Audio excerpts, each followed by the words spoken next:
Now, your ABC 7 First Alert Weather Forecast with meteorologist John Scalzi. Looking at an air temperature that's steadily climbing thanks to a lot of sunshine out there, 87 degrees already. Dew point value 75, so it's still a very sticky dew point, making it feel humid out there with a 67% relative humidity.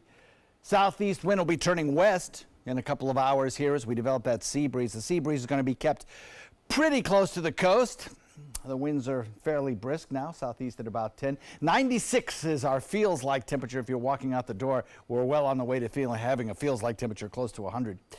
91 I'll go with by around 3 p.m. Might even be a little higher than that, as I think the showers will be delayed. The onset of the showers delayed until the evening near the coastline, which is where the recording station is for the temperatures. So we might hit 93 for a daytime high today. 40% chance of showers at 3 p.m. That's inland. They start inland, Hardee and DeSoto counties, and then they gradually drift closer to the coast. I think it'll probably be around 7 p.m. that we see them get pretty close to the coast, moving out into Gulf waters and dissipating, leaving us with a pretty quiet overnight under partly cloudy skies. You can see a few of the showers trying to make their way through Highlands County now on an approach to Hardee and DeSoto counties and inland Charlotte counties as well. Those first showers that we see coming into the picture around 2, 3 o'clock are going to be light showers for the most part. It's really by the time that they get close to our coastline, to I-75, that they are going to explode as they meet our sea breeze front, and that kind of collision of winds, westerly sea breeze front, easterly general flow across the state, collide together and give us our bigger storms.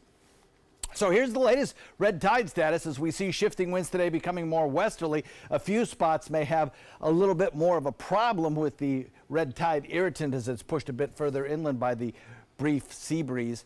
So this morning, Holmes Beach was reporting some slight amounts of irritant in the air. The latest report coming in around 10 o'clock showed no irritants in the air, but you go a little further down the coastline and Coquina is showing moderate amounts. And in fact, many of the beaches now down to the south have gone up from having low amounts of irritant in the air, according to the spotters that go out there and sniff around. They are now seeing some moderate amounts. So again, just another indication that things can change very rapidly near the beach. Is always best to check it out, see what the latest results are. A general easterly wind flow around an area of high pressure to our north provides us with this flow that takes those showers from the other coast, sends them in this direction, where they explode as they hit our sea breeze front, move out into Gulf waters as thunderstorms. Nothing changes in that scenario. Again today, light east wind turns west. Inland storms will be west movers moving out into the Gulf waters, and it'll be warm all week under the influence of that high pressure ridge and a lot of sunshine.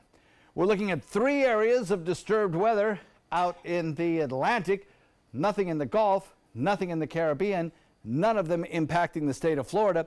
We'll detail all of them. Some of them actually may be a bother to the Carolina coast.